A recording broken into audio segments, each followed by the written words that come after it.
Hey guys, welcome back. It's Gimpy and Gibbet. we're here with another very quick games for you and her video. I would like to show you more of this game, but I can't due to the nature of it. We don't want to spoil it for you. It is Charterstone. It's by Stonemaier Games, and it is a Euro-style legacy game. And by Euro-style, I mean one of those where you're trying to amass victory points and you're using workers and you're going back and forth getting resources like clay and stone and wood and all that other good stuff. And legacy comes into it that you're literally putting stickers on the board and the board is going to change. Let me take and slide this back. This is the actual map that you start with of the game, and this is literally all I'm going to show you. Damn near anything else that I could put out is going to be a spoiler when it comes to the game. But it is excellent. I cannot recommend this game enough. We have played it literally every day since we got it. And I can tell you that Gimpet never bugs me to play a game every day. And she's been doing that multiple times. Each time we finished a game of this, she's wanted to do it again. Why don't you tell them what you like so much about it? Well, I just personally like those worker placement Euro style games.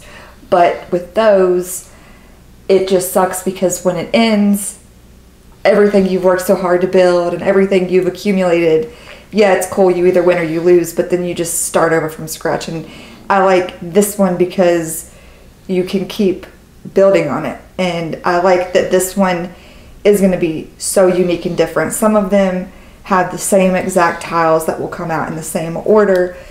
This is like totally random.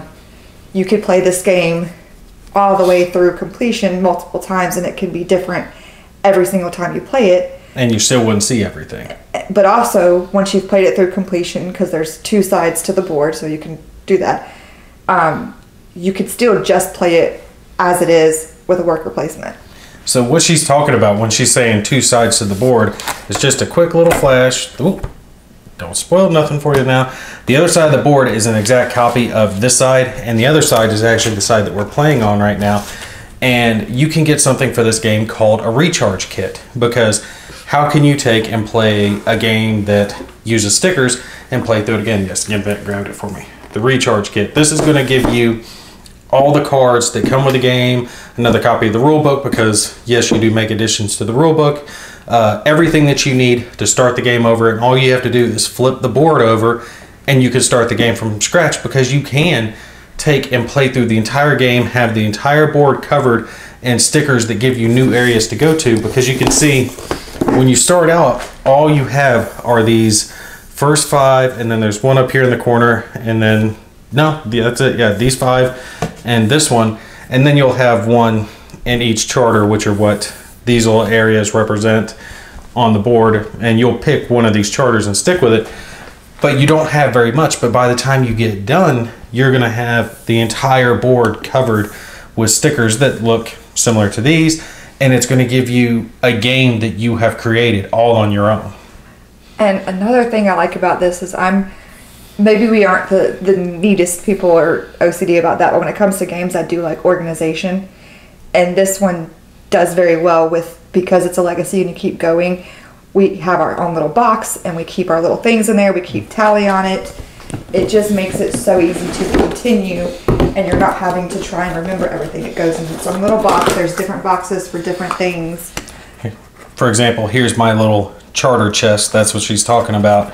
That has all my stuff, all the cards that I've unlocked, all my little meeples that I take and put on the board to take and activate my things. That's where I'm going to store it, and there's one for each player, and you can take and do this again when you start the game anew. And this one is a little different too, because just like he showed you the box and how the board has all these different symbols, there's kind of a theme with each of them, and you can pick which player you are, and that's kind of like your thing. You can still go around and do other stuff, but it's cool that you kind of already know from the get-go, okay, this is my character, this is what my focus is going to be. It kind of gives you an opening strategy when you start the game, which, strangely enough, she doesn't play board games near as much as I do, and out of the 3 or 4 games that we've played, she's won like 75% of them. The last game we played, she just decimated me the entire game. I like to, like, up here and down here, there's so many different ways to get, you know, the victory points. So it's not just placing your stickers and doing those things, but there's all these other little things that are kind of going on. It's just like there's a lot going on, but it's still easy enough for me because I like games that are simple, but this one is in depth and simple, if that makes sense. I really wish we could tell you more about this game instead of just showing you a map and talking about it, but this would be like trying to explain to you why Star Wars is so awesome without actually letting you watch the movie. Just explaining that, hey, there's lightsabers and force powers and Obi-Wan Kenobi's really cool and Darth Vader breathes really deep and you'll love it. Go see it. But until you actually experience it, it's hard to grasp because you really need to see the game in action. Well, we can tell them one thing about without going into too much detail, just about the crates. Just about the crates. That's a fun thing for me. It's fun because you don't know what you're going to get. You have to do certain things to be able to open the crates, and opening the crates can get you different things, but it's just fun because you don't know what you're going to get. Every crate is different, and it's just kind of like a lottery that you're playing when you open it because you have no clue what you're going to get till you open it. What she's talking about on that is the main spot here, the Charterstone. It's how you get new cards that put new things on the board, and it really is so cool because especially when we first started playing the game, each one of us kept doing like whatever action we could do to get more money to open more crates because we wanted to see what else was there. And then after we started figuring out how to open up crates, we had to open up more crates. The crates are like crack in this game. You just want to open up every single one of them and just dive right into it. Yeah, some of them are amazing, some of them maybe not so much, but it's the lottery of it, and it's just kind of fun. And it's not a super quick game. I saw on the box it said, I guess the average gameplay is 60 minutes for like one round of it. Yeah, that's right. That's probably right if we weren't interrupted by the kids, but it's not too terribly long, but the fact that it's a legacy means that it's kind of broken into little segments, so you can keep it going. Now, don't think that because it's a legacy that once you play through the 12 games, because that's the legacy aspect of this is up to 12 games, after you finish your 12th, even if you don't have the recharge kit necessary to flip the board over and start again, you still have a fully formed made game that you can continue to play repetitively over at that point. If you like games like Caverna and Agricola, you'll like this, and you will have a deeper connection to it because you will have created it as you've gone along. So don't think that you have to get this and a recharge kit to get your money's worth. You can take and play the game repetitively after you've finished out the campaign of the game. And just to clarify, because if I was watching this I may have been confused, but when he talks about the stickers, that's like the tiles in the other games that, you know, are like these, but there's stickers for each little thing. So it makes it permanent, and it makes it where every game that everybody plays is going to be look totally different. Yeah, each game will be highly individualized. There you go. That's the word Gimpy was looking for. Now you guys know why they call me Gimpy. Anyway, each game will be like that for you and your family. It is kid friendly. I wouldn't say below maybe 8 to 10. Yeah, it says 14 on the box, but that's, I think a 10-year-old could play it. A 10-year-old could easily play this game. It is not overly difficult. It's very cartoony, as you can see. Kids will love it. Our 3-year-old was like, ooh, and he wanted to touch, but he's definitely too young for it. So it is an absolute gem for family game night. Like I said, I cannot tell you the last game that we've had on our table that she's been bugging me, let's play again, let's play again. It was probably Agricola or Caverna was probably the last one that I wanted to play. Actually, no, Shadows of Brimstone I did like too, but that's similar. That's kind of a legacy. No, we continued on our game is what I mean. I do like those because you don't lose what you did. But it has nothing in common with Charterstone. It doesn't, but it's a legacy like Charterstone is. I will tell you, if you want to see more than I'm willing to show, definitely check out Rado Runs Through. When it comes to games that I think work for games for you and her, games that I've got to play with my wife, generally it's been on his channel. He does excellent run-throughs. His run-throughs far better than anything I would put together, so I'm just going to flat recommend him for it.